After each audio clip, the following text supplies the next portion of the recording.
बिस्मिल्लाहिर्रहमानिर्रहीम। इय्याका नअबुदु व इय्याका नस्तईन।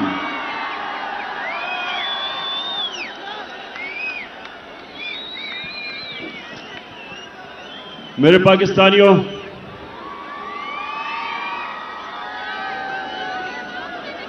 पहले तो मैं आप सबसे माजरत चाहता हूं कि आपको इतनी देर इंतजार करवानी पड़ी। उसकी वजह थी कि मुझे रास्ते से, सड़कों से काफिलों के पैगाम आ रहे थे कि अभी हम सड़कों पे फंसे हुए हैं, तो अपनी तकरीर जल्दी ना करना।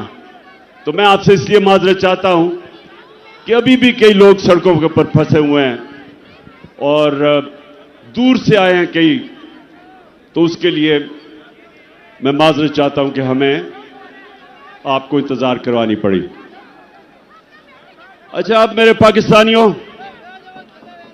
मैं जब लाहौर से निकल रहा था तो मुझे दो चीजें सबने कही कि जी आपकी इस वक्त टांग की वो हालत नहीं है कि आप ट्रैवल कर सकें और मुश्किल है, गाड़ी में घुसना चढ़ना मुश्किल है इस वक्त, और इंशाअल्लाह 3 महीने और लगेंगे जब तक ये ठीक नहीं होती। लेकिन दूसरी चीज भी कहते रहे, और उससे भी ज्यादा लोग, कि आपकी जान को खतरा है। और वो लोग, वो 3 लोग, वो 3 मुजरिम जिन्होंने मुझे ये पूरी साजिश करके कत्ल करने की कोशिश की, वो अभी भी बड़े बड़े ओहदों पे बैठे हुए हैं। तो मुझे कहा गया कि वो फिर से वारदात करेंगे, तो आपको घर से नहीं निकलना चाहिए। पहली चीज कि इसमें कोई शक नहीं कि इस टांग के साथ सफर करना बड़ा मुश्किल था, लेकिन मैं इस दूसरी चीज पे खास तौर पे आज अपने नौजवानों को यह बताना चाहता हूं। देखें, मैंने मौत अब बड़े करीब से देखी। जब मेरी टांग पे गोलियां लगी और मैं गिर रहा था, तो जैसे ही गिर रहा था मेरे इधर से गोलियां निकली ऊपर, सर के ऊपर से। अगर गिरता ना तो वो लग जाती। लेकिन मैं जो अपनी कौम को, अपने नौजवानों को आज पैगाम देना चाहता हूं, देखें, अपने ईमान को मजबूत करें। ला इलाहा इल्लल्लाह का मतलब समझें। कोई नहीं है खुदा अल्लाह के सिवा। और जब आप दावा करते हैं कि मैं अल्लाह तेरे अलावा किसी के सामने नहीं झुकूंगा, तो आप जो अल्लाह ने आपको मेरे नबी सल्लल्लाहु अलैहि वसल्लम के जरिए अपना पैगाम भेजा कुरान में, तो उसमें वाज़े उसने लिखा हुआ है कि जब तक अल्लाह की मर्जी नहीं होगी तुम इस जमीन से नहीं जाओगे, और जब उसका फैसला हो गया तो जितना मर्जी एहतियात करो, डरो, छुपो, भागो, मौत से नहीं बच सकता इंसान। तो जब मैं गिरा तो उसी वक्त मुझे पता था कि अल्लाह ने मुझे बचाया। उस वक्त मुझे पता था कि अल्लाह का यह फैसला था कि मैंने नहीं अभी जाना। उसी वक्त अल्लाह का शुक्र किया मैंने। और यह अल्लाह का शान देखें कि 12 लोगों को गोलियां लगी, कंटेनर के ऊपर 12 लोगों को गोलियां लगी। ये फैसल को भी, मैं बल्कि इसको देख रहा था, इसके मुंह से खून गिर रहा था, गाल से। अहमद चट्टा जो मेरे साथ था, वो मेरे साथ गिरा हुआ था। ऊपर और लोगों को गोलियां लगी। लेकिन अल्लाह की शान देखो कि 12 में से एक भी अल्लाह को प्यारा नहीं हुआ, सब बच गए। एक गार्ड को 6 गोलियां लगी, सब गोलियां ऐसी थी कि वो बच गया। मेरा जो गार्ड जाहिद था, हमारा इमरान इस्माइल जो सिंध के गवर्नर थे, 4 गोलियां उसके कपड़ों में से निकली, बच गया। तो मैं आज सारी कौम को, मैं सिर्फ आपको एक बताना चाहता हूं कि अगर आपने जिंदगी सही माने में जिंदगी गुजारनी है तो ये जो मौत का खौफ है, इससे अपने आप को आजाद करें। ये जो खौफ जो इंसान के ऊपर तारी होता है, बड़े इंसान को एक छोटा सा इंसान बना देता है। खौफ एक कौम को गुलाम बना देती है। ये जो मरने का डर है, मुसलमानों की तारीख में जो सबसे बड़ा सानिया हुआ, हजरत इमाम हुसैन का करबला में, तो कूफा के लोगों को पता था कि हजरत इमाम हुसैन राय हक पे खड़े हैं, लेकिन यजीद का खौफ था, उसके जुल्म का खौफ था, नहीं मदद करने के लिए आए। और मुसलमानों की तारीख का सबसे बड़ा ट्रेजेडी सानिया हुआ। और ये जो खौफ है, ये इंसानों को गुलाम बनाता है। जिल्लत का खौफ कि जी मुझे जलील कर देंगे। मुझे पिछले 7 महीने में, बल्कि मेरे 26 साल की सियासत में, कितनी इन्होंने कोशिश की मुझे जलील करने की, हर किस्म की किरदार कुशी की, कोई मौका नहीं छोड़ा कि किसी तरह इमरान खान को हम जलील करें, क्योंकि यह हमें चोर कहता है। और आज आप सब सामने, मेरे सामने इस तादाद में पब्लिक, कितने वजीर आजम आए और गए, किसके लिए कौम निकली ऐसे जो आज आप मेरे लिए निकले हैं? इससे क्या साबित होता है कि इज्जत अल्लाह के हाथ में है, कोई आपको जलील नहीं कर सकता। और खास तौर पे तीसरी चीज, जो रिस्क, कितने ताकत में बैठे हुए लोग अपने नीचे जो तनख्वाहदार होते हैं उनसे गलत काम करवाते हैं, और वो गलत काम करते हैं अपनी नौकरियां बचाने के लिए, क्योंकि उनका ईमान नहीं कि अल्लाह के हाथ में रिस्क है। अल्लाह ने ये 3 चीजें इसलिए अपने पास रखी हैं कि वो आपको आजाद करना चाहता था। जो ला इलाहा इल्लल्लाह है, जब तक आपके दिल में इसका मतलब नहीं आएगा, ये आपको आजाद नहीं करेगा। और सिर्फ आजाद इंसान बड़े काम करते हैं, आजाद मुल्क ऊपर परवाज करते हैं। गुलाम सिर्फ अच्छी गुलामी करते हैं, गुलाम की परवाज नहीं होती, सिर्फ आजाद इंसानों की परवाज होती है। मैं इसलिए आया, मुझे मौत की तो फिक्र नहीं थी, फिक्र ये थी जो मेरी टांग का मसला है, इसने मुझे मुश्किलें डाली चढ़ने में उतरने में। लेकिन मैं आया इसलिए कि मेरे पाकिस्तानियों, आप आज एक डिफाइनिंग मोमेंट पे खड़े हो। आज आप क्रॉस रोड्स पे खड़े हो, फैसला कुन वक्त पे खड़े हो। आज आपके सामने दो रास्ते हैं। आज मेरी कौम, आपके सामने दो रास्ते हैं। जब नमाज में अल्लाह से हम कहते हैं कि अल्लाह, एक ही चीज मांगते हैं अल्लाह से 5 वक्त की नमाज में कि अल्लाह उनके रास्ते पे लगा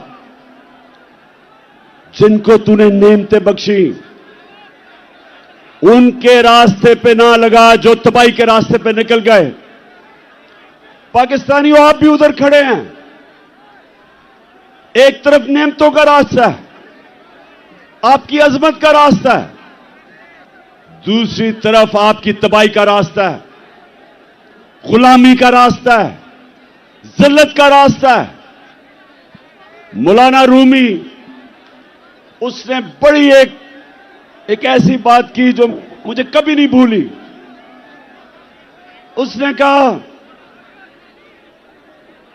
कि जब अल्लाह ने तुम्हें पर दिए हैं उड़ने के लिए, क्यों चूंटियों की तरह जमीन पे रेंग रहे हो? पाकिस्तानियों, अल्लाह ने हमें पर दिए हैं।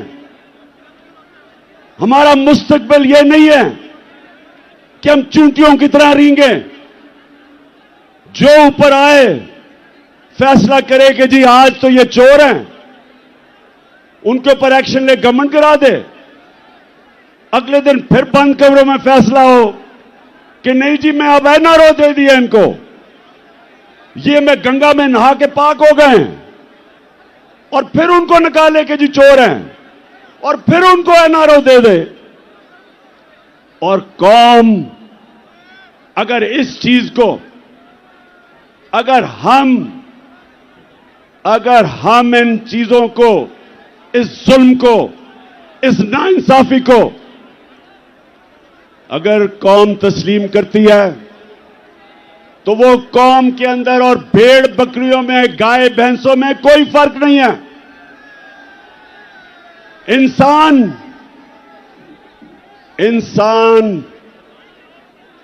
इंसाफ मांगता है। इंसानी माशरे में और जानवरों के माशरे में फर्क ही एक है। इंसानों के माशरे में इंसाफ होता है, जानवरों के माशरे में ताकतवर की हुक्मरानी होती है। पाकिस्तान अगर एक अजीम मुल्क नहीं बना तो उसकी एक वजह है कि हमारे मुल्क में कभी भी कानून की हुक्मरानी नहीं आई, ताकत की हुक्मरानी, जंगल का कानून रहा है। और ये याद रखें, कभी कोई माशरा तरक्की नहीं कर सकता जिस माशरे के अंदर इंसाफ नहीं होता।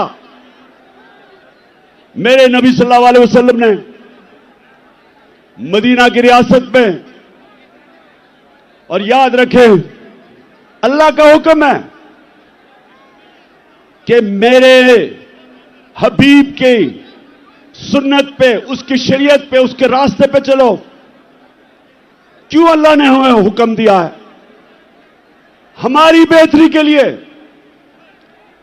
जब इल्लामा इकबाल, जब उसने पाकिस्तान का तस्वर किया, तो इल्लामा इकबाल ने सोचा था कि हम एक माशरा खड़ा करेंगे मदीना के रियासत के असूलों के ऊपर। और इल्लामा इकबाल ने बताया कि जब भी मुसलमान माशरा खड़ा होता है, वो वापस उन असूलों पर जाता है, और जब तबाह होता है तो उन असूलों से पीछे हट जाता है। तो पाकिस्तानियों, जब उन्होंने मदीना की रियासत बनाई तो पहली चीज अदल और इंसाफ, कानून की हुक्मरानी, उसके ऊपर उस माशरे की बुनियाद रखी। मेरी बेटी भी अगर जुर्म करेगी तो सजा मिलेगी। उन्होंने फरमाया कोई कानून से ऊपर नहीं। और फिर बताया कि तुम्हारे से पहले बड़ी कौमें तबाह हुई। जो ताकतवर जब चोरी करता था, जुर्म करता था, उसको माशरा नहीं पकड़ता था, सिर्फ कमजोर को पकड़ता था। तो आज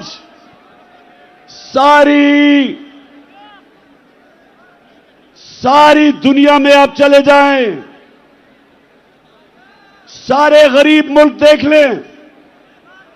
मुझे मौका मिला दुनिया में गरीब तरीन मुल्क देखने का और अमीर तरीन। फर्क एक है, गरीब मुल्कों के अंदर इंसाफ नहीं। वहां भी इस तरह के बड़े बड़े डाकू, जरदारी और शरीफ की तरह पैसा चोरी करके बाहर लेके जाते हैं और उनको निजाम नहीं पकड़ सकता। वहां भी सिर्फ छोटा चोर जेल में जाता है। सारे गरीब मुल्कों में देख लें और सारे खुशहाल मुल्कों में चले जाएं, यूरोप जाएं, स्विट्जरलैंड जाएं, स्कैंडिनेविया जाएं, बर्तानिया जाएं, पूछें जो बैरून मुल्क पाकिस्तानी उन मुल्कों में रहते हैं, उनसे पूछें क्यों वो आज तहरीक इंसाफ के साथ खड़े हैं, क्यों बैरून मुल्क पाकिस्तानी आज हमारे साथ खड़े हैं, क्यों उनको समझ है मैं क्या कह रहा हूं, क्योंकि उन मुल्कों के अंदर इंसाफ है। यहां से जाके वह पैसा बनाते हैं, वहां खुशहाली आती है, अपने बच्चों को अच्छे स्कूलों में पढ़ाते हैं। क्यों? क्योंकि उनके मुल्क में इंसाफ है, मेहनत का फल मिलता है, उनके हुकूक की तहफ़्फ़ुज़ है, उनकी अदालतें इंसानों के अंदर इंसाफ करती हैं, इसलिए वहां खुशहाली है। और गरीब मुल्कों के अंदर हर गरीब मुल्क अब चले जाएं, उनके बड़े बड़े वजीर आजम, उनके सदर मुल्क से पैसा चोरी करके बाहर ले जाते हैं। हर साल 1700 अरब रुपया गरीब मुल्कों का चोरी करके, उनके ही साहिब इक़्तिदार चोरी करके अमीर मुल्कों में ऑफशोर अकाउंट्स में ले जाते हैं। गरीब होता जा रहा है, अमीर मुल्क अमीर होते जा रहे हैं। तो पाकिस्तान अगर आज इन हालात में है, इसकी ये वजह नहीं कि वसाइल की कमी है, इसकी वजह ये कि हमने शुरू से ही कानून की हुक्मरानी नहीं की। मार्शल लॉ आता था तो वो कानून तोड़ के आता था, ताकत की हुक्मरानी थी, वो कानून से ऊपर थे। लेकिन ये जो दो खानदान जिन्होंने 30 साल इस मुल्क पे हुकूमत की, इन्होंने भी कभी मुल्क के इदारों को मजबूत नहीं होने दिया। ये भी जब आते थे तो बजाय इदारों को मजबूत करते, कानून की हुक्मरानी लेके आते, इन्होंने भी आते साथ ही इदारों को कमजोर किया, क्योंकि करप्शन नहीं हो सकती थी जब तक इदारे कमजोर ना हो। और ये वजह है पाकिस्तानियों, नौजवानों जो तरसते हैं मुल्क से बाहर जाने के, नौकरियां ढूंढने के लिए, ये समझ जाएं कि बीमारी एक है, इंसाफ नहीं है। अब मुझे ये बताएं, आजम स्वाति ने बात की कि क्या मसला था हमारी हुकूमत को जो हटाया गया? क्या इमरान खान के ऊपर कोई करप्शन थी? जब भी इन दोनों की हुकूमतें हटाई गई तो करप्शन होती थी। हमें किस वजह से साजिश के तहत हटाया गया? कौन सी हम गलती कर रहे थे? पहले ये जो बैंकरप्ट दिवालिया निकाल के मुल्क का इन्होंने जब छोड़ा 2018 में, पाकिस्तान की तारीख का सबसे बड़ा बैरूनी खसारा $20 अरब। हमने मुल्क संभाला, बैरून मुल्क मैं गया, हमारे दोस्त ममालिक से पैसे लिए, शर्म आई मुझे। मैं ये भी आपको बता दूं कि मेरे 3.5 साल में सबसे ज्यादा शर्मिंदगी होती थी जब हमें जाके मुल्क के लिए पैसे मांगने पड़ते थे। शौकत खानम के लिए मैं 30 साल से पैसे इकट्ठे कर रहा हूं, नवल यूनिवर्सिटी के लिए, लेकिन मुझे शर्म नहीं आती थी क्योंकि मैं अपने लोगों से पैसे इकट्ठे कर रहा हूं अपने मुल्क की यूनिवर्सिटी या अस्पताल के लिए, लेकिन किसी और से अपने मुल्क के लिए पैसे मांगना यह मेरे लिए सबसे ज्यादा बायस शर्म थी। और इसलिए कि इन चोरों ने 4 गुना ज्यादा कर्जा चढ़ाया 10 सालों में, हम 8 से और 18 के बीच में। तो पहले हमने मुल्क संभाला, फिर कोरोना आ गया, दुनिया में तबाही मचाई उसने। एक सदी में एक इस तरह का बुराना आता है। हमने जिस तरह कोरोना को संभाला, मदद तो अल्लाह की थी, लेकिन जो हमने फैसले किए, हमने फैसला किया हम शट डाउन नहीं करेंगे। मेरे से सबने तनकीद की, ये सारी ऑपोजिशन तब जब थी, सबने कहा कि मुल्क को बंद कर दो नहीं तो फैल जाएगी। मैंने सबको कहा, एक सवाल पूछा, मैंने कहा मुझे एक जवाब दो कि वो जो छाबड़ी वाला है, वो जो रिक्शा वाला है, वो जो टैक्सी चलाता है, वो जो दिन की दिहाड़ी ले करता है और घर आके अपने बच्चों का पेट पालता है, वो जो कच्ची वादियों में 7-7 लोग एक कमरे में हैं, उनको मैं क्या कहूंगा? उनका जब बंद कर दूंगा तो उनको वो खाना किधर से देंगे अपने बच्चों को? और यकीन करें, ये जो मेरी तनकीद कर रहे थे ऑपोजिशन वाले, कोई जवाब नहीं था। हमने लॉकडाउन ही लगाया, हमने अपनी बिजनेसेस बचाई, हमने इनको सस्ते कर्जे दिए, हमने एहसास प्रोग्राम जो दुनिया ने, वर्ल्ड बैंक ने कहा कि दुनिया का 4थे नंबर पर बेहतरीन प्रोग्राम था जिसने निचले तबके को बचाया, हमने अपने मुल्क को कोरोना से निकाला। फिर जो भी आजम बता रहा था, हमने रिकॉर्ड एक्सपोर्ट्स की। आखिरी साल हमारा टैक्स करेक्शन रिकॉर्ड, 17 साल के बाद सबसे ज्यादा इंडस्ट्री हमारी ऊपर गई, 10.5%। 17 साल के बाद हमारी ग्रोथ रेट 6%, तीसरे साल 5.7। तो हमने तो मुल्क को उठा दिया था, हमने तो किसानों को उठा दिया था।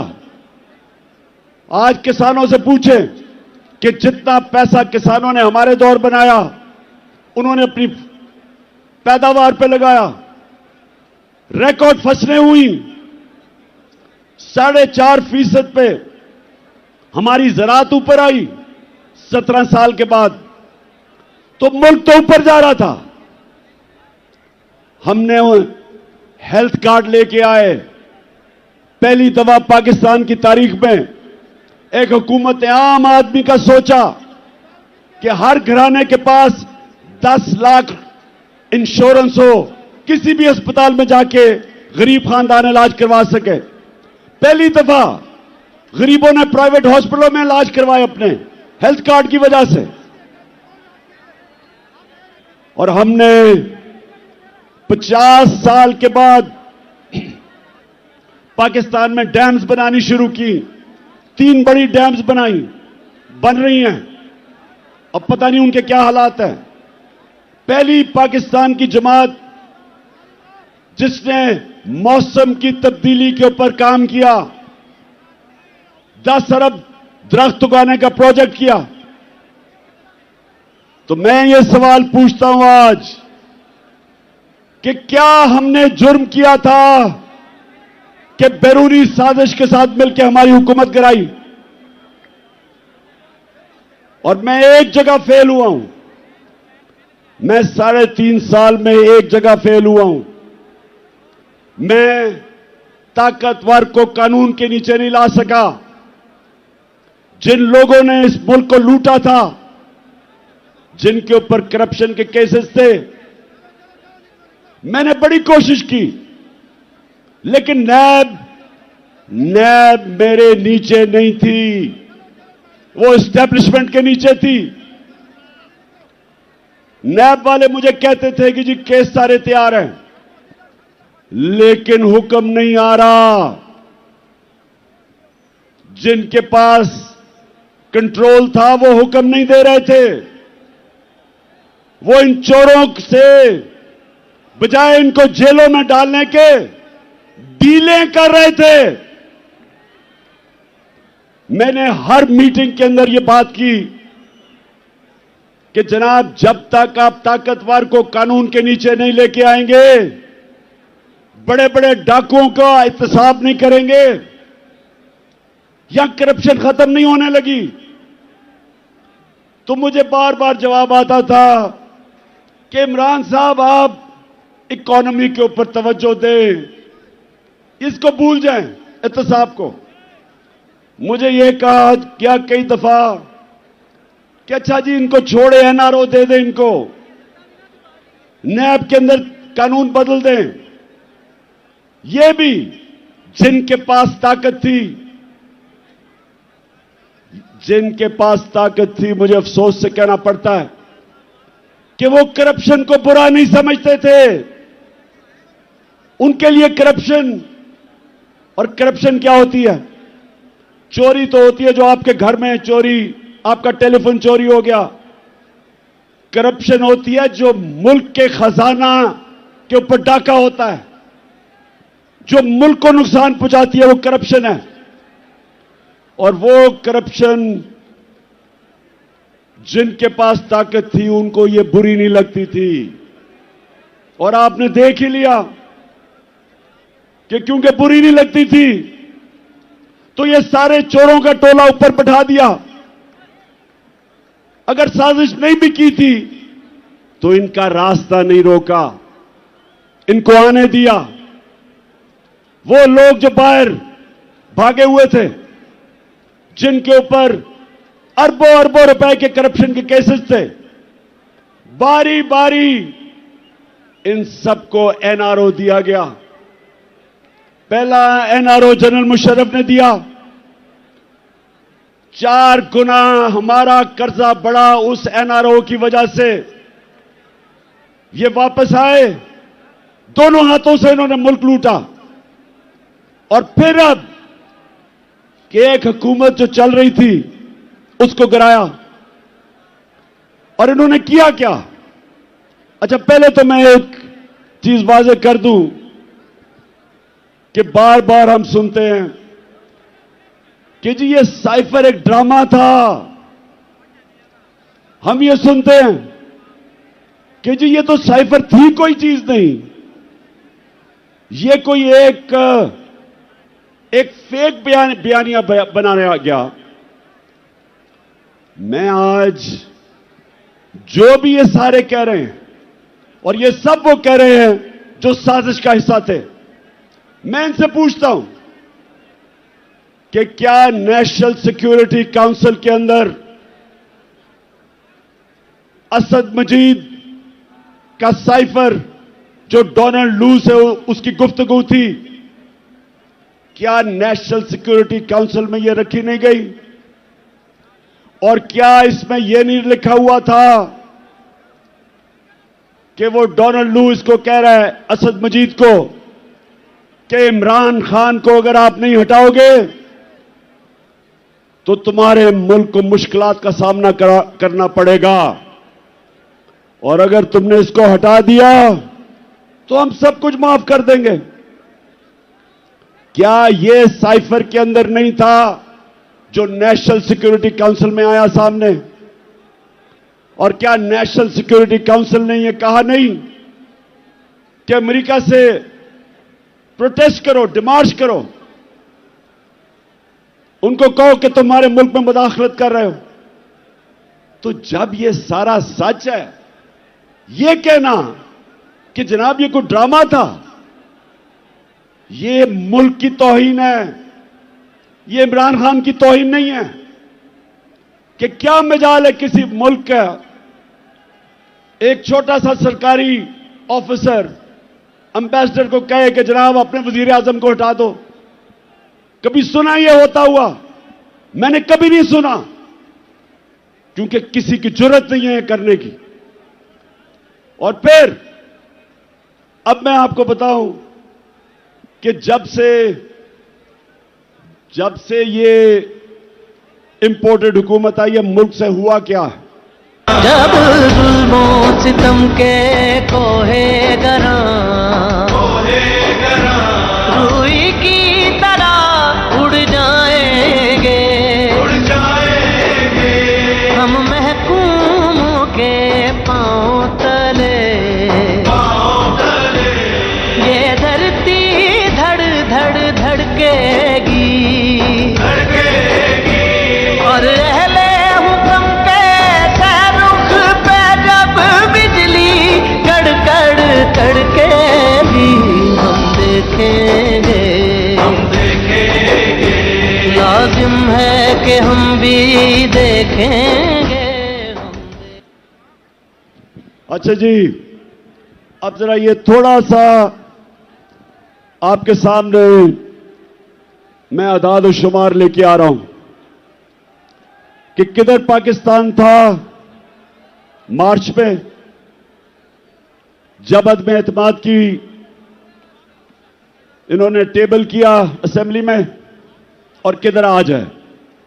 7 महीने में जो पाकिस्तान हुआ, जो इससे हुआ, वो मैं आपके सामने रखता हूं। फिर से मैं आपको बता दूं कि 5.7 2021 में पाकिस्तान बढ़ रहा था आगे, और 6% 22 में बढ़ा था। 17 साल के बाद ये पाकिस्तान सबसे तेजी से हमारी इकॉनमी आगे बढ़ रही थी।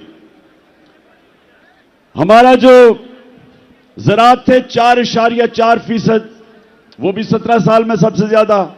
इंडस्ट्री 10.7% और लार्ज स्केल मैन्युफैक्चरिंग 7.2, ये भी 17 साल में सबसे ज्यादा। हमारी एक्सपोर्ट्स 32 अरब रिकॉर्ड, रिमिटेंसेस 31 अरब रिकॉर्ड। हमारे टैक्स 6,1500 अरब रुपया ऑल टाइम रिकॉर्ड। और जो महंगाई थी हमारे दौर पे, जिसको कहते हैं कंज्यूमर प्राइस इंडेक्स सीपीआई, वो 12.2 था, और सेंसिटिव प्राइस इंडेक्स जो महंगाई थी वो 14% थी। अब जब से ये आए हैं, इनकी एसपीआई हमारे दौर में थी 14%, इनके दौर में गई है 45%। 50 साल में सबसे ज्यादा महंगाई 7 महीने में हुई है।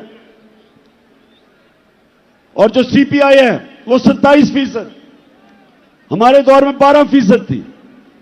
और फिर पेट्रोल, आटा, घी, दाल, बिजली, सबकी 100% कीमत बढ़ चुकी है। महंगाई जो आज आम आदमी को सबसे ज्यादा तकलीफ दे रही है, वो सबसे ज्यादा 50 साल में इनके दौर में बढ़ी है। रुपया 178 रुपया था डॉलर जब अदम एतमाद हुआ, आज 240 रुपए। आज ये जरा सुनते जाएं, कि जिन्होंने ये मुल्क में ये चोरों को लेके आए, इन्होंने किया क्या है पाकिस्तान से। मैं सिर्फ इसलिए कह रहा हूं कि ये तारीख याद रखे कि ये जो हुआ है हमारे मुल्क से, इन्होंने जो ज़राअत तेजी से बढ़ रही थी, ज़राअत के अंदर गन्ना 9% कम, चावल 40% कम हुए हैं, कपास 25% कम, और इस वक्त जो हमारी बेरोजगारी है वो 22.5% बढ़ चुकी है। फिर जो सबसे खौफनाक चीज कि आज जो बाहर की दुनिया है उसके मुताबिक पाकिस्तान अपने कर्जे क्या वापस कर सकता है, उसकी रिस्क क्या है, आज 100% से ज्यादा बढ़ गई है। जब हम गए थे तो 5% थी। तो आज बैरूनी दुनिया ने, मार्केट्स ने पाकिस्तान के ऊपर अदम एतमाद किया। 88% पाकिस्तान के जो इन्वेस्टर हैं वो समझते हैं कि हुकूमत के ऊपर उनको कोई एतमाद नहीं। तो मैं फिर से पूछता हूं कि माइशत नीचे, हमारी जमहूरियत ऑपोजिशन ही खत्म हो गई। जो हमारा लोटा था वो ऑपोजिशन लीडर बन गया, वो नून के टिकट पे लड़ेगा तो असेंबली भी खत्म। हमारे मुल्क के अंदर जो इदारे हैं, FIA के ऊपर इन्होंने अपना आदमी बिठा के सारे केसेस माफ करवा लिए और उनके ऊपर जुल्म किया, जो कि जिन्होंने इन्वेस्टिगेशन की थी। तो अब कब FIA खड़ी होगी किसी ताकतवर के सामने? नैब में अपना आदमी बिठाया, अपने केसेस माफ। इदारे जो मुल्क की बुनियाद होते हैं वो कमजोर। सबसे ज्यादा जुल्म किया मुल्क की अखलाकियात पे और रूल ऑफ लॉ पे, कि इन्होंने आते साथ ही अपने सारे केसेस माफ करवाने शुरू कर दिए। तो मुल्क में क्या पैगाम दिया कि जो जेलों में लोग भरे हुए हैं उनकी सिर्फ जुर्म यह है कि वो गरीब हैं। ताकतवर सारे बड़े बड़े डाकू बचते जा रहे हैं। मुझे यह बताएं कि उस मुल्क का अब क्या मुस्तकबिल होगा। मैंने जो आज आपको सबको यहां बुलाया, मेरा मकसद आपको यह समझाना है कि हम दो रास्ते पे खड़े हो गए हैं। हम अगर अब चुप करके इस जुल्म और नाइंसाफी को तस्लीम करेंगे, आगे तबाही है। क्योंकि मेरे नबी सल्लल्लाहु अलैहि वसल्लम ने पहले कह दिया था कि जब ताकतवर को एक मुल्क का निजाम, इंसाफ का निजाम नहीं पकड़ता और सिर्फ कमजोरों को पकड़ता, तबाह हो जाता है वो मुल्क। तो तबाही के सामने ये देखें कि रूल ऑफ लॉ तो आज खत्म हो गया ना पाकिस्तान में, और फिर जो अखलाकियात का कत्ल हुआ, अमर बिल मारूफ, हुक्म है अल्लाह का कि अच्छाई के साथ खड़े और बुराई के खिलाफ। तो आज अमर बिल मारूफ तो इन्होंने खत्म कर दिया, बुरों को ऊपर आके बैठा दिया। तो मैंने आपके सामने सिर्फ ये चीजें इसलिए रखी कि आपको सबको अंदाजा हो कि एक हुकूमत जो चल रही थी, जिधर उम्मीद थी लोगों को, नौजवानों को, उस हुकूमत को हटा के इन चोरों के टोलों को ऊपर बैठा दिया। और उसके बाद इन्होंने क्या किया? इन्होंने हमारे ऊपर जिस तरह का जुल्म किया, 25 मई को हमारे सारे इंसानी हकूक, फंडामेंटल राइट्स, उसकी खिलाफ वर्जी की। लोगों के घरों में घुस घुस के ना औरतें देखी, ना बच्चे देखे, ना चादर, ना चारदीवारी, घुस के लोगों के घरों पे उठाया, मारा, धमकियां दी। कई जेल में 11 साल के बच्चे को पकड़ के जेल में ले गए। और मैं अभी मिला मेजर साहब से, मेजर साजिद बुखारी को भी मुझे वो और उनका बेटा मिलने आया। कहता हमारे घर में 3 बजे एकदम बाहर से दरवाजा तोड़ने की कोशिश हुई और कहता अंदर आने हमें धमकियां दी और अंदर कहते दरवाजा खोलो। उसने कहा मैंने उनको कहा है कि पहले वारंट दिखाओ, कौन हो तुम? उसके बीवी बच्चे थे, उसको क्या पता कि 3 बजे कौन आदमी आ रहा है? उसे क्या पता वो कौन था? और उसने अपने सेल्फ डिफेंस में जब फायर किया तो कहता इन्होंने मुझे और मेरे बेटे पे जो पुलिस में तशद्दुद किया, वो बेटा जिसका कसूर ही नहीं था, कहता मैंने तस्लीम किया कि मैंने गोली मारी है। उसके बावजूद 5 महीने मेरे बेटे को इन्होंने जेल में जो तशद्दुद किया, उससे जो जुल्म किया, वो कहता बेटा मुझे कहता मैं हमेशा के लिए बदल गया हूं। हमारी 70 साला पीटीआई की खातून उसको रात के 3 बजे उठा के जेल में ले गए। मैं सवाल पूछता हूं, जिनकी जिम्मेदारी है हमारे फंडामेंटल राइट्स की हिफाजत करना, सोए हुए थे, किसी ने कुछ नहीं किया।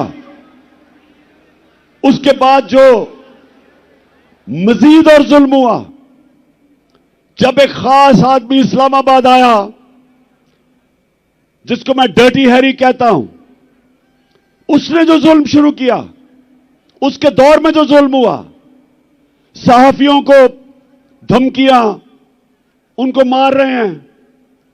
एयाज अमीर जैसे दानश्वर को, समी इब्राहिम, इमरान रियाज, मुल्क से बाहर चला गया साबिर शाकर, मोहित पीरजादा, और फिर जो अरशद शरीफ से किया, ये कभी पाकिस्तान में हमने ऐसा नहीं देखा। जुल्म किया, डराया धमकाया। कसूर उनका क्या था कि वो इमरान खान का मौकफ मीडिया के ऊपर लेके आ रहे थे। खौफ फैलाया गया कि और कोई ना कुछ करे, बाकी लोग डरें। मीडिया हाउसेस बंद किए, उनको धमकियां दी। सोशल मीडिया के बच्चों को पकड़ा, उनको घर से उठा के ले जाते थे, मार फेंटा लगा के घर वापस ले आए। नदीम गुजरावाला से मुझे नौजवान मिला, कहता मुझे घर से उठा के ले गए, मुझे नंगा किया, तशद्दुद किया और कहा कि अगर तुमने आगे से कोई भी इमरान खान के लिए तुमने कोई सोशल मीडिया पे लिखा तो तुम्हें मिसिंग पर्सन कर देंगे। और फिर जो इन्होंने शहबाज गिल को पकड़ के मारा, नंगा किया, तशद्दुद किया, आजम स्वाति ने खुद अपनी दास्तान बताई जो उन्होंने उससे किया। और अरशद शरीफ का कि सबको पता है कि अरशद शरीफ क्यों मुल्क छोड़ के गया था, कौन धमकियां दे रहा था, और फिर उसे कत्ल करवाया, शहीद किया उसे। और मैं अपनी तो बात नहीं करता, मुझे वो मुजम्मिल लड़का याद है जो उस शूटर के पीछे गया था 3 बच्चों के साथ, वो वजीराबाद के जलसे में आया था। उसको जिस तरह कत्ल किया, उसको वो शूटर ने नहीं गोली मारी। मैं अब सबके सामने, मौजम शहीद, उसको उसने गोली नहीं मारी।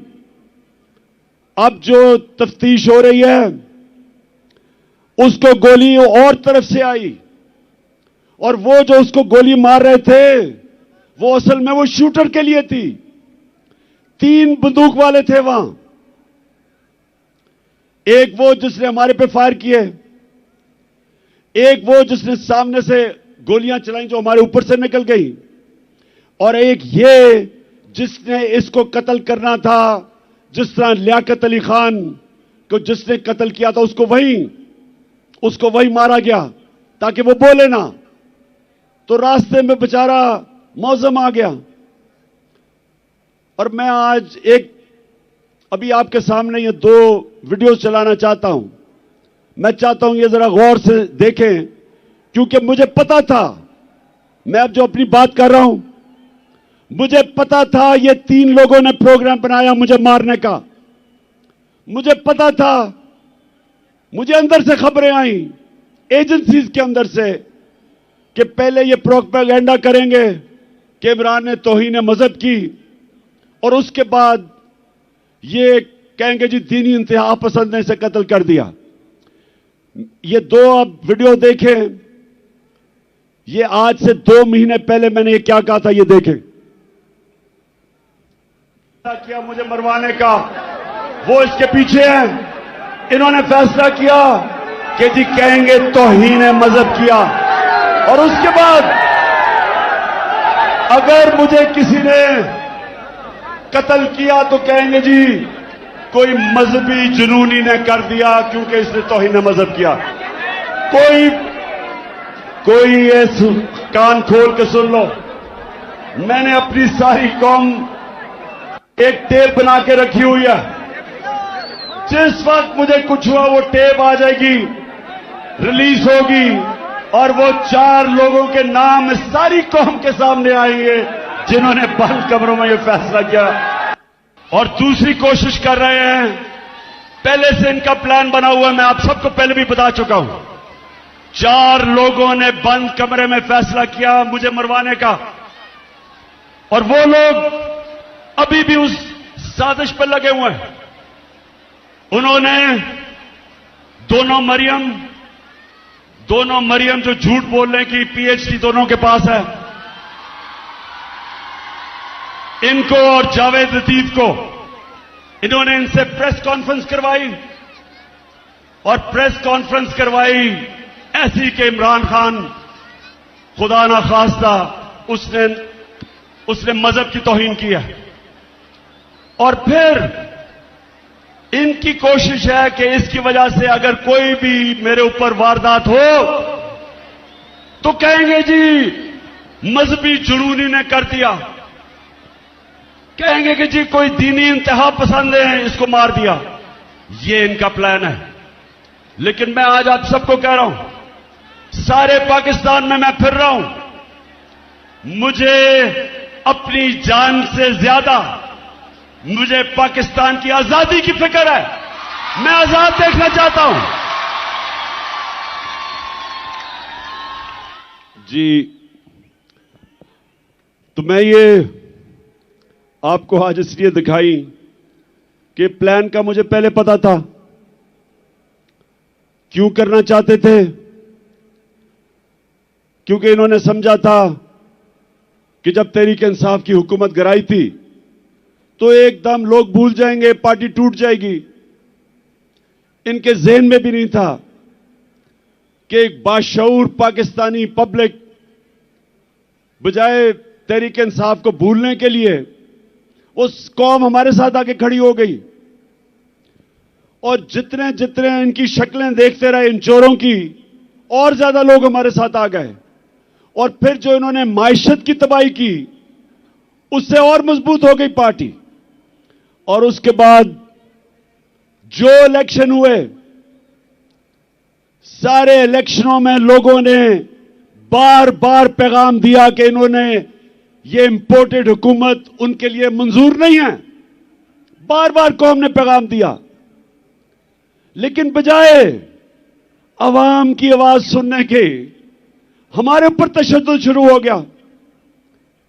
यानी वो पाकिस्तान की सबसे बड़ी जो सियासी जमात, उसको हर किस्म का हरबा इस्तेमाल किया गया हमें डराने, धमकाने, तोड़ने, तशद्दुद करने पे। मैं आपको बताऊं, 50 साल से पाकिस्तान कौम मुझे जानती है। 50 साल से मुझे जानती है पाकिस्तानी कौम। मैंने कभी इस तरह नहीं मुझे एहसास हुआ अपने मुल्क में रहते हुए कि पिछले 7 महीने में मुझे ऐसे लगा कि मैं शायद कोई मुल्क दुश्मन हूं या मैं कोई मुजरिम हूं। जिस तरह इन्होंने मेरे ऊपर एफआईआर काटी, मेरे ऊपर इन्होंने दहशतगर्दी का केस लिया है, मुझे पकड़ने आए, अवाम खड़ी हो गई। इन्होंने जिस तरह मेरे कारकुनों के ऊपर केसेस बनाए, इन्होंने पूरा जोर लगाया इलेक्शन में हराने का। इलेक्शन कमीशन साथ मिला हुआ था, एस्टेब्लिशमेंट इनके साथ थी। उसके बावजूद अवाम ने फिर से पैगाम दिया। दूसरी दफा जब बाय इलेक्शन हुए, अवाम ने पैगाम दिया कि वो हमारे साथ इन चोरों के साथ नहीं है। लेकिन मुझे अफसोस से कहना पड़ता है, मुझे अफसोस से कहना पड़ता है कि हमारे इदारे क्यों नहीं पुरानी गलतियों से सीखते। एक मुल्क और एक इंसान, एक इदारा तरक्की तब करता है जब अपनी गलतियों से सीखे। ईस्ट पाकिस्तान में क्या हुआ था मुझे याद है। मैं वो आखिरी हमारा जहाज आया था ढाका से, हम मैच खेलने गए थे अंडर 19 का। उसके बाद मिलिट्री ऑपरेशन शुरू हो गया था। मुझे तो वो याद है कि ढाका में क्या तासुर था लोगों का। हमने उनसे इंसाफ नहीं किया। पाकिस्तान की सबसे बड़ी जमात से इंसाफ नहीं किया। हमने जोर से ताकत को इस्तेमाल करते हुए अपनी मनमानी की, मुल्क टूट गया।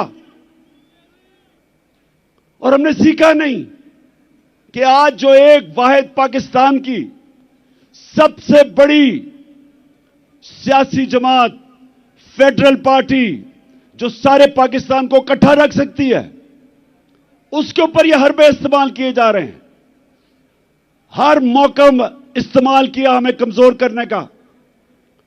सबको, मीडिया हाउसेस को धमकियां दी गई कि हमें ना दिखाया जाए। ये जलसे के ऊपर जितनी हमें मुश्किलात पड़ी, कभी हमें हमारी अपनी पुलिस ना सुने। पंजाब में हमारी हुकूमत है, पुलिस बेबस हुई है, हमारे साथ ताउन ना करे, कभी सुना है? मैंने जब अपनी एफआईआर कटवाने की कोशिश की, मुझे तो पता था वो 3 कौन है, मुझे तो पहले पता था। पंजाब में हमारी हुकूमत होते हुए मुल्क का एक्स प्राइम मिनिस्टर, सबसे बड़ी पार्टी का सरबराह, मैं अपनी एफआईआर नहीं कटवा सका। पुलिस वाला कहता जी मुझे हटा के किसी और को बिठा दे, मैं नहीं साइन कर सकता। इतना खौफ है, इतना ताकतवर का खौफ है यहां।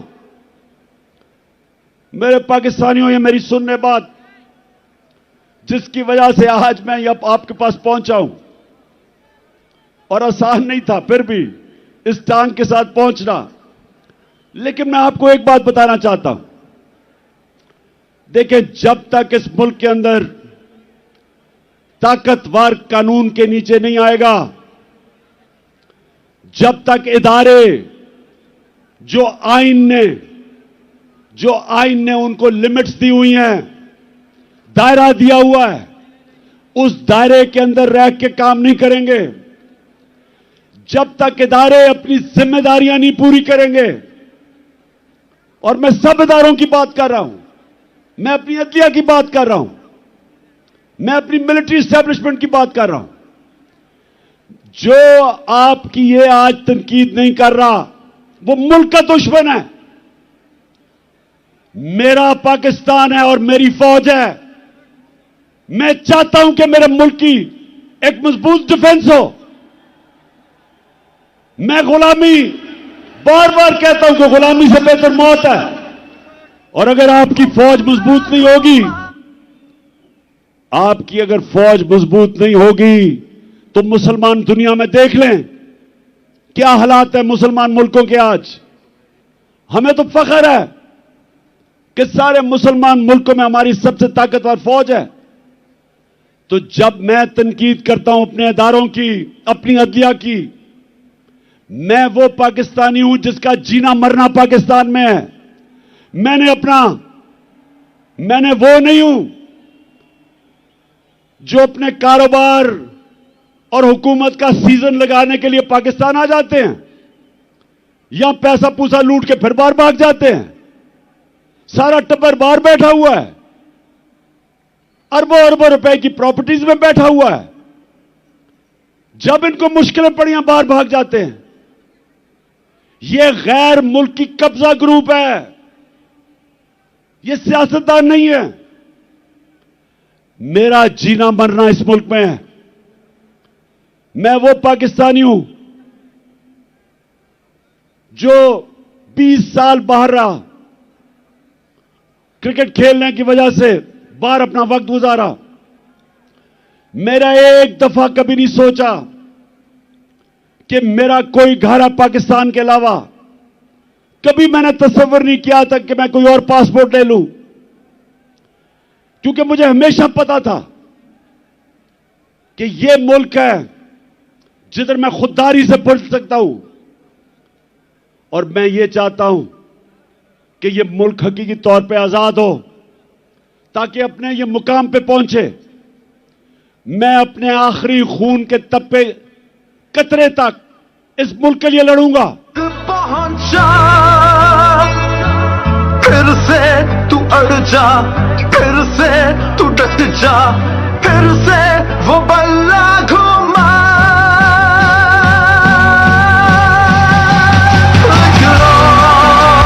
कदम बढ़ा,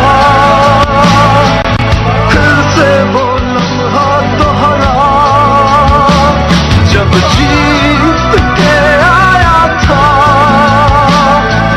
फिर से वतन को जिता। एक और कदम बढ़ा, फिर से वो लम्हा दोहरा जब जीत के आया था, फिर से वतन को जिता। इंशाअल्लाह जब मुस्तकबिल में इंशाअल्लाह इस मुल्क की तारीख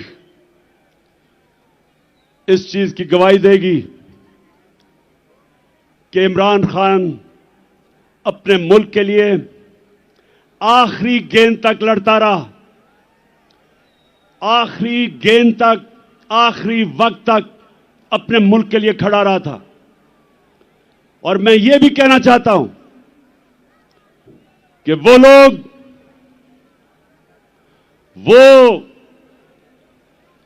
जिसने अपने अहसासों में बड़ा इजाफा किया और इंसानी हुकूक, पाकिस्तान की अवाम के हुकूक को रोंदा, पैरों के नीचे रोंदा, तारीख उसकी तरफ भी देख रही है। तारीख लिख रही है कि उसने मुल्क से क्या किया, क्या उसने इस मुल्क का फायदा कराया, नुकसान कराया, यह सारा तारीख लिख रही है। और मेरे पाकिस्तानियों, मैं फिर से आपको आखिर में अपनी बात अभी खत्म करने लगा हूं कि करना क्या आगे। मैं फिर से आखिर में एक चीज आपको कहना चाहता हूं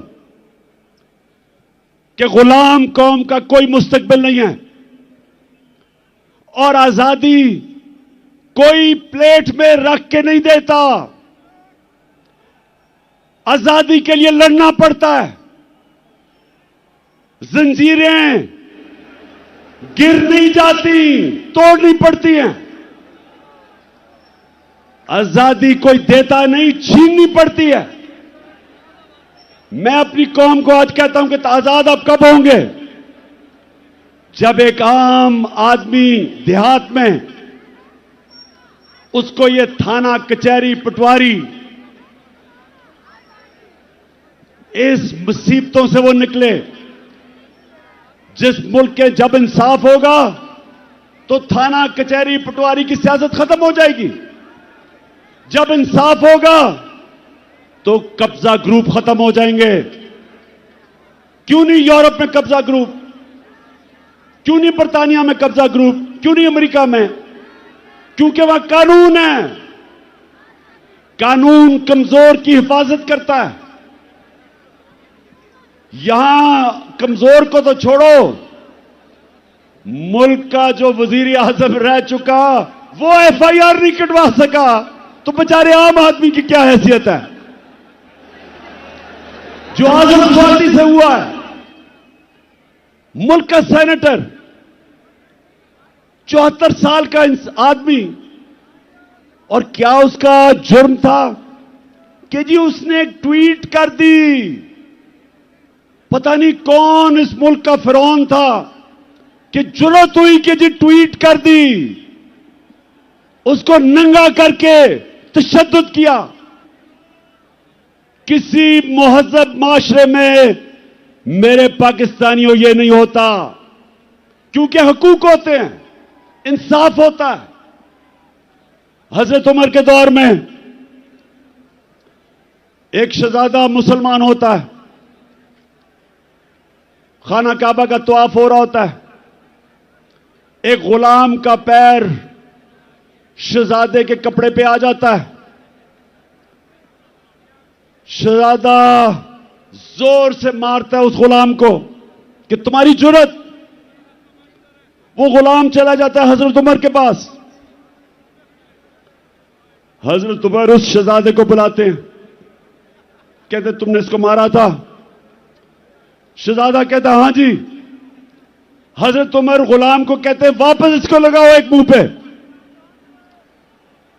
क्योंकि सबकी इज्जत एक बराबर है। गुलाम और शहजादे की एक इज्जत है। आज मगरिब में जाएं, बर्तानिया में जाएं, आपको पता चलेगा कि जो मदीना के रियासत के असूलों के ऊपर दुनिया की अजीम रियासत खड़ी की थी मेरे नबी सल्लल्लाहु अलैहि वसल्लम ने, उन असूलों के ऊपर आज मगरिब में लोग चल रहे हैं। उधर है इंसाफ, और इंसाफ की वजह से खुशहाली है, और इंसाफ की वजह से आजाद हैं लोग। हर आदमी को पता है कि मेरे पर कोई जुल्म नहीं कर सकता। आप सिंध चले जाएं, जो सिंध के अंदर बेचारे गरीबों पे, हारियों पे, कमजोरों पे जो जुल्म है, मैंने दुनिया में नहीं कहीं देखा। ये जो जरदारी माफिया, झूठे केसेस, गुंडे, मार पड़वाओ, जमीनों पे कब्जे करो, बेचारे लोग बेबस हैं। और हमारे मुल्क में हर तबका जब कमजोर ताकतवर के सामने खड़ा होता है बेबस है। इसलिए मेरी हकीकी आजादी की तहरीक चलती जाएगी जब तक हम अपने लोगों को आजाद नहीं करते। ये चलती जाएगी। और अब मैं आता हूं कि आज जो मैंने आप सबको बुलाया, हम ये जा रहे थे, एक तो हमारी आजादी, हकीकी आजादी की तहरीक चलती रहेगी। आज मैंने आप सबको यहां बुलाया था, ये जो मार्च हम करके आ रहे थे, हमने इस इंपोर्टेड हुकूमत को कहना था कि इलेक्शन करवाओ। एक पुरअमन एहतजाज आइन और कानून में रहते हुए हमने इनसे इलेक्शन मांगने थे, क्योंकि सारी कौम चाहती है इलेक्शन। गैलप की सर्वे आई है कि 75% पाकिस्तानी इलेक्शन चाहते हैं। और जिस तरह हमारी मायशत तेजी से गिर रही है, सिवाय इलेक्शन करवा के एक स्टेबल गवर्नमेंट आए, जब तक सियासी इस्तेकाम नहीं आएगा तो माशी इस्तेकाम तो आने ही नहीं लगा। तो इसलिए हम यहां आए थे कि इस हुकूमत पर प्रेशर डालें और इदारों पर प्रेशर डालें कि वो अपना रोल अदा करें कि इस वक्त जिधर पाकिस्तान खड़ा है, इलेक्शन के अलावा तो कोई रास्ता ही नहीं है। और इनको भी पता है, ये जो चोरों का टोला ऊपर बैठा है, इनको पता है कि इलेक्शन के अलावा ये अब मुल्क मजीद दलदल में फंसता जा रहा है। लेकिन मसला कुछ और है। वो जो लंदन में बैठा हुआ, जो वहां से बैठ के फैसले करता है, एक मुजरिम, वो डरा हुआ है। वो डरा हुआ इसलिए कि उसे पता है जब इलेक्शन होगा तो उन्होंने पिट जाना है, तो वो इलेक्शन से भागा हुआ है। और उसको कोई फर्क नहीं पड़ता कि अगर पाकिस्तान का दिवालिया निकल जाए, क्योंकि उसके अरबों डॉलर बाहर पड़े हैं। ना ही आसिफ जरदारी को फर्क पड़ता है, इसके अरबों डॉलर बाहर पड़े हुए हैं, तो इनको तो कोई फर्क नहीं पड़ता। यहां मसला आएगा, ये बाहर भाग जाएंगे। मसला मेरी कौम का है। इस वक्त हमारी कौम दलदल में फंस रही है। मैंने आपको आदाद और शुमार दे दिए। माइशत तेजी से नीचे जा रही है, फैक्ट्रियां बंद हो रही हैं, बेरोजगारी बढ़ रही है, 50 साल में सबसे ज्यादा महंगाई है, किसान पिटा हुआ है, डीजल की कीमत, बिजली की कीमत, खादों की कीमत, वो किसान गुजारा ही नहीं कर सकता, उसकी पैदावार गिर रही है, कर्जे बढ़ते जा रहे हैं, रेमिटेंसेस गिर रही हैं, बाहर से जो पाकिस्तानी पैसे भेजते हैं वो कम हो रहे हैं, एक्सपोर्ट्स गिर रही हैं। और जब इंडस्ट्री बंद हो रही है तो सवाल यह है कि इनके पास रोड मैप क्या है? कोई रोड मैप नहीं है। मैं आज यहां इसलिए इनके ऊपर प्रेशर डालने आया था, इनको यह बताने के लिए कि आपके पास कोई रास्ता नहीं है सिवाय इलेक्शंस का। और मैं ये सारे पाकिस्तान के जो फैसला, बड़े बड़े ताकतवर फैसला करने वाले इदारे हैं, उनको भी बता रहा हूं कि ये तो मुल्क डूब रहा है। ये मुल्क अगर डिफॉल्ट की तरफ चला गया तो हमारे पास तो वो हालात हो जाएंगे कि जब आपकी इकोनॉमिक सिक्योरिटी गिरती है तो मुल्क की नेशनल सिक्योरिटी नीचे चली जाती है। इकोनॉमिक सिक्योरिटी जब सोवियत यूनियन की गिरी तो मुल्क टूट गया, सोवियत यूनियन टूट गया। तो हम तो आज उधर जा रहे हैं। तो मैं ये अपनी इलेक्शन या पॉलिटिक्स के लिए नहीं आया। इलेक्शन तो इंशाल्लाह जब 9 महीने के बाद भी होंगे, जीतना तो हमने है। ये तो आप कभी जीत ही नहीं सकते। जीतना तो हमने है, लेकिन मुल्क की जरूरत आज इलेक्शन करवाना है, इसको बचाने के लिए। मैं आज फैसला किया था कि मैं अपनी कौम को क्या कहूंगा। क्या हम सीधा इस्लामाबाद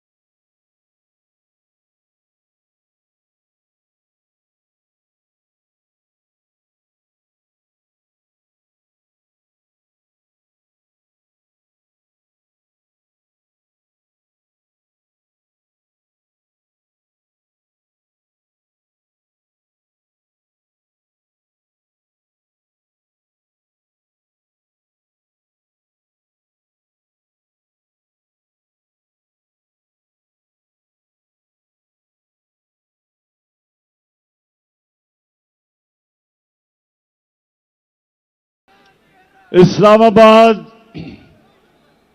कभी भी जो अवाम का समुंदर है, लोग तो अभी भी सड़कों के ऊपर फंसे हुए हैं। एक हमने फैसला करना है इस्लामाबाद जाना, तो मैं आपको यकीन दिलाता हूं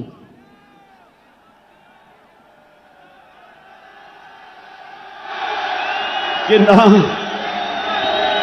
ये बर्दाश्त कर सकते हैं। जितनी भी पुलिस आप जमा कर लें, जब लाखों लोग इस्लामाबाद में जाएंगे कोई नहीं रोक सकता उनको।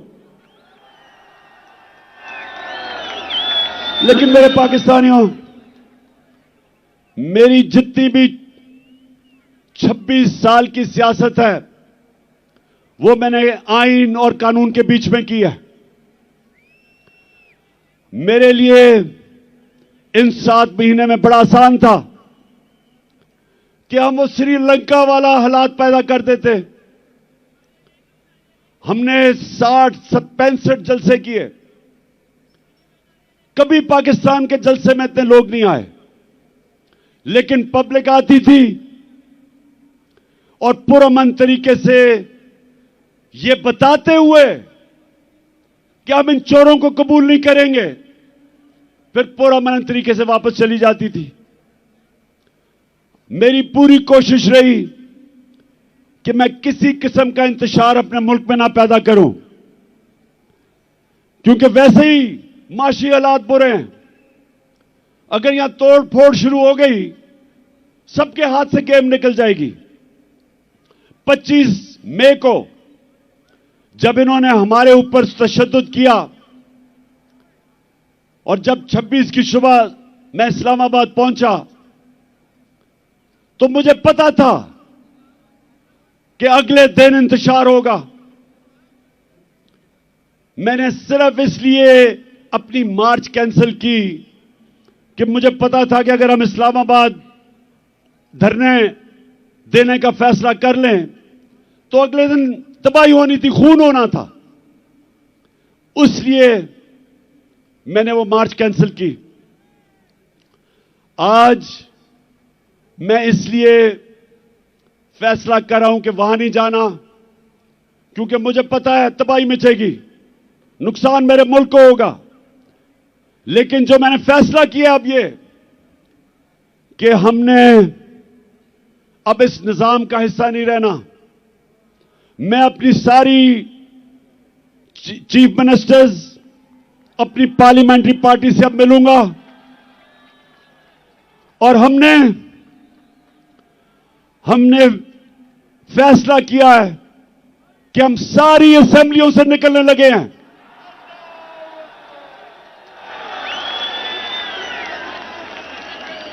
हम बजाय अपने मुल्क में तोड़फोड़ करें, हम बजाय अपने मुल्क में तबाही मचाएं, इससे बेहतर है कि हम इस करप्ट निजाम से बाहर निकलें और इस मुल्क का हिस्सा, इस सिस्टम का हिस्सा ना बने कि जिधर ये चोर बैठ के अपने अरबों रुपए के करप्शन के केसेस हर रोज माफ करवा रहे हैं। गरीब लोग जेलों में हैं, छोटी छोटी चोरी पे बेचारे लोग जेलों में गल सड़ रहे हैं और ये बड़े डाकू अरबों रुपए की चोरी अपनी माफ करवाने के लिए पहुंच जाते हैं।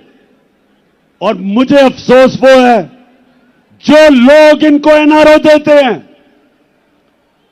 मैं उन लोगों से भी पूछता हूं कि क्या आपको खौफ खुदा नहीं है कि एक मुल्क पे इतना बड़ा जुल्म कर रहे हैं? क्या आपको खौफ नहीं है कि आपने एक दिन अपने मालिक को जवाब देना है? आप कैसे रातों को सोते हैं कि एक एक बड़ा डाकू, उसके केस माफ हो रहे हैं अरबों रुपए के? आप कैसे रातों को सोते हैं कि बेरोजगारी और महंगाई में गरीब आदमी चोरी करता है और वो जेल में गल सड़ रहा है? इसलिए मैंने अपनी चीफ मिनिस्टर से भी बात की है।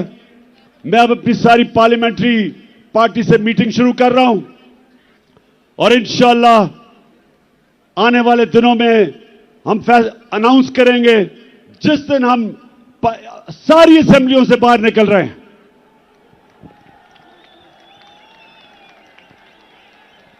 आखिर में मैं आप सबका शुक्रिया अदा करता हूं। जिस तादाद में आप यहां आए, जितनी मुश्किलों से आप आए, मैं आपका शुक्रिया अदा करता हूं। आपने मेरी हौसला अफजाई की, आपका शुक्रिया अदा करता हूं। और मैं आखिर में कभी ना भूलना, एक आपने आखिर में एक ओथ लेनी है, हल्फ लेना है, लेकिन यह भूलना ना कि आप एक अजीम कौम है, आपका एक अजीम मुकद्दर है। और इंशाअल्लाह ये मैं जद्दोजहद इसलिए कर रहा हूं कि मेरा ईमान है कि अल्लाह एक दिन हमारे मुल्क पे करम करेगा, और वो तब करेगा जब ये कौम फैसला करेगी। जो कुरान में लिखा हुआ है कि मैं कभी किसी कौम की हालत नहीं बदलता जब तक वो कौम खुद अपनी हालत बदलने की कोशिश ना करे। और इंशाअल्लाह वो मेरी कौम तैयार है अपनी हालत बदलने के लिए। अब ये हल्फ ले। बिस्मिल्लाहिर्रहमानिर्रहीम। हाथ उठा ले, हाथ उठा ले, माइक दे दे बॉस को। हाथ उठा के इमरान खान साहब के साथ हम हल्फ उठाएंगे। मैं यहां से पढ़ूंगा, आपने रिपीट करना है। बिस्मिल्लाहिर्रहमानिर्रहीम। बिस्मिल्लाहिर्रहमानिर्रहीम। हम हल्फ उठाते हैं, हम हल्फ उठाते हैं कि हम पाकिस्तान के आइन की हमेशा पासदारी करेंगे, हमेशा पासदारी करेंगे। हम हकीकी आजादी के इस जिहाद में इमरान खान के साथ इंशाअल्लाह मेरे साथ आखिर तक जदोजहद करेंगे कि हम कभी भी अल्लाह के सिवा किसी के सामने नहीं झुकेंगे। और हम हर किस्म की कुर्बानी के लिए तैयार रहेंगे। अल्लाह हम सबका हामी और नासिर हो। आमीन। पाकिस्तान